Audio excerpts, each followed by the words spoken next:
Train की पटरी पर खड़ी ये अजीबोगरीब चीज ट्रेन, गाड़ी और हवाई जहाज का मिक्सचर है। इसमें व्हील्स ट्रेन के, इंजन जहाज का और बॉडी गाड़ी की तरह डिजाइन की गई थी। इसको वलेरियन इवानोविच नामी इस शख्स ने इन्वेंट किया था, जो सोवियत यूनियन के ऑफिशियल्स के लिए ड्राइविंग का काम करता था। अब ये तो हम सबको मालूम है कि रशिया उस वक्त सोवियत यूनियन हुआ करता था और ये बहुत ही बड़ा मुल्क है। इसके एक कोने से दूसरे कोने तक पहुंचने के लिए ऑफिसर्स को कई हफ्ते लग जाते थे। इस मुश्किल को आसान करने के लिए वलेरियन, जो उस वक्त 25 साल का था, उसने एक नई इन्वेंशन करने का इरादा किया। उसने ये गाड़ी नुमा जहाज डिजाइन किया जो चलेगा तो रेल की पटरी पर, लेकिन इसमें एक जहाज का इंजन फिट किया गया था। इसके पीछे एक प्रोपेलर भी लगाया गया ताकि इसकी स्पीड फौरन ही बढ़ाई जा सके। 140 किलोमीटर पर आवर की स्पीड से ट्रेवल करने वाली इस इन्वेंशन को एरो वैगन का नाम दिया गया। याद रहे कि ये बात 1921 की है और उस दौर में इतनी स्पीड अचीव करना वाकई एक एक्स्ट्रा ऑर्डिनरी बात थी। एरो वैगन वक्त की इतनी जरूरत थी कि इसके डिजाइन के दौरान ही ये पूरे सोवियत यूनियन में वायरल हो गई और सब लोग बड़ी शिद्दत से इसका इंतजार करने लगे। 24 जुलाई 1921 को इसका पहला टेस्ट रन हुआ। मॉस्को से करीब 200 किलोमीटर दूर एक शहर तक एरो वैगन में सफर किया गया, जिसमें वलेरियन, जो कि इसका इन्वेंटर था, और साथ में चंद ऑफिशियल्स भी सवार थे। जाते वक्त तो इनका सफर बहुत खुशगवार गुजरा, लेकिन वापसी पर एरो वैगन पटरी से उतर गई और भयानक एक्सीडेंट का शिकार हो गई। तमाम सोवियत ऑफिशियल समेत वलेरियन भी इस हादसे में मारा। सोवियत इन्वेंटर वलेरियन कोई पहला शख्स नहीं था जिसको अपनी ही इन्वेंशन ने मौत के घाट उतार दिया हो। हिस्ट्री में ऐसी बेशुमार कहानियां मौजूद हैं। आइए ऐसी 4 इन्वेंशंस के बारे में जानते हैं। जब ये अपनी इनिशियल फेज में थी तो इन्होंने अपने ही इन्वेंटर की जान ले ली थी। Number 4, light house. इंग्लैंड के शहर प्लेमथ के साहिल के करीब समंदर में एक ऐसा एरिया है जहां 12 मील तक पत्थर निकले हुए हैं। 17वीं सेंचुरी के दौर में हेनरी विंस्टैनली नामी एक इंजीनियर यहां से अपनी 5 शिप्स लेकर जा रहे थे। रात के अंधेरे में उनको ये पत्थर दिखाई नहीं दिए, जिसकी वजह से उनकी 2 शिप्स इन पत्थरों में फंस गईं और टूटकर तबाह हो गई। उनको ये स्पॉट शिपिंग इंडस्ट्री के लिए बहुत खतरनाक लगा। अब क्योंकि वो खुद एक इंजीनियर थे तो उन्होंने इस मसले का सॉल्यूशन निकालना चाहा। हेनरी ने 1696 में एक लाइट हाउस डिजाइन किया जो दूर से ही शिप कैप्टन्स को इन पत्थरों से दूर रखने का इशारा देगा। इनका डिजाइन अप्रूव हो गया और उन्होंने लकड़ी और ग्रेनाइट से लाइट हाउस की कंस्ट्रक्शन स्टार्ट कर दी। ये 115 फीट लंबा लाइट हाउस था, जिसकी टॉप पर 60 कैंडल्स लगाकर एक रोशन कमरा बनाया गया।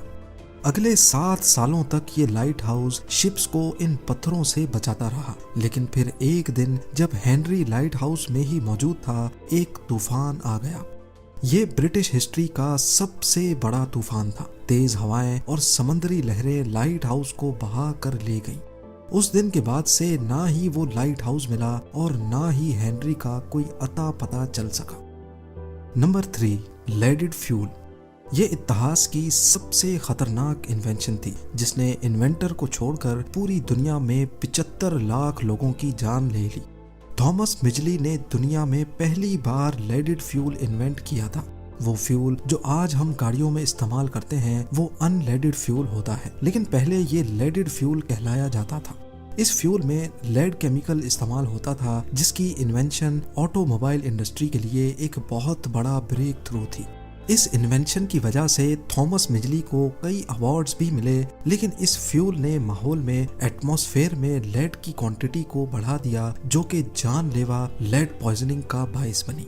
इनकी अपनी फैक्ट्री के कई वर्कर्स की मौत होने लगी, लेकिन इसकी असल वजह लेड पॉइजनिंग थी, ये उस वक्त किसी को भी मालूम ना पड़ सकी।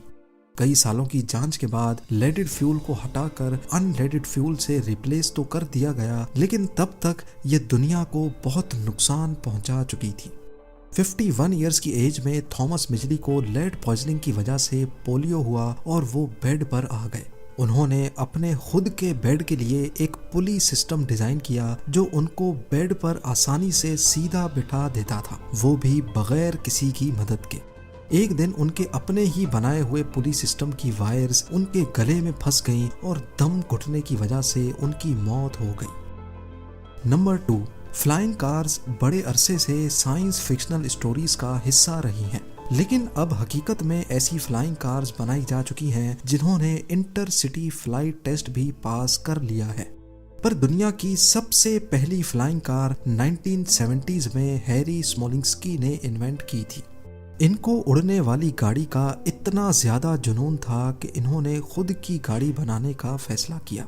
हैरी ने एक ऐसा विंग सिस्टम डिजाइन किया जो लोगों की मौजूदा गाड़ियों में इंस्टॉल किया जा सकता था, ताकि नॉर्मल हालात में जब गाड़ी को उड़ना नहीं हो तो वो नॉर्मली रोड पर भी चल सके। इसके लिए हैरी ने एक प्रोटोटाइप बनाया जिसमें सेस्ना एयरक्राफ्ट और फोर्ड पिंटो के पार्ट्स इस्तेमाल किए गए। इस प्रोटोटाइप को फोर्ड सेस्ना कहा जाता था। 11 सितंबर 1973 को कैलिफोर्निया वेंचुरा काउंटी एयरपोर्ट से इस प्रोटोटाइप को टेक ऑफ किया गया। हैरी और को पायलट इसको पहली बार टेक ऑफ करने में कामयाब हो चुके थे, लेकिन कुछ ही देर के बाद एयरपोर्ट मैनेजर ने आसमान में काला धुआं देखा। मालूम पड़ा कि फ्लाइंग कार क्रैश हो गई है, जिसकी वजह से पूरे शहर के ऊपर काले धुएं के बादल मंडला रहे हैं।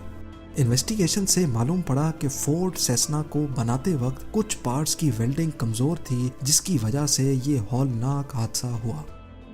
और अब नंबर 1, मैक्स वॉलियर एक ऑस्ट्रियन पायलट थे जो इन्वेंशन की रेस में 2 कदम आगे निकल गए। वो एक स्पेस क्राफ्ट बनाना चाहते थे जो इंसान को स्पेस में लेकर जा सके। उनको अच्छी तरह मालूम था कि स्पेस में जाने के लिए बहुत ज्यादा स्पीड की जरूरत होती है, जबकि उस वक्त के जहाजों की इतनी स्पीड नहीं होती थी। लिहाजा मैक्स ने पहले एक रॉकेट बनाया जिसको गाड़ी पर इंस्टॉल किया गया। इस रॉकेट की मदद से ये गाड़ी 232 किलोमीटर/आवर की स्पीड से चलने में कामयाब हो गई, लेकिन ये स्पीड स्पेस में जाने के लिए बहुत कम थी।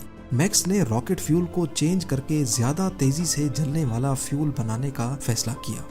18 मई 1930 को वो इस नए फ्यूल को बनाने का एक्सपेरिमेंट ही कर रहे थे कि कुछ गड़बड़ हुई और एक रॉकेट बुरी तरह से फट गया। स्पेसक्राफ्ट की इन्वेंशन में ये पहला हादसा और पहली मौत थी।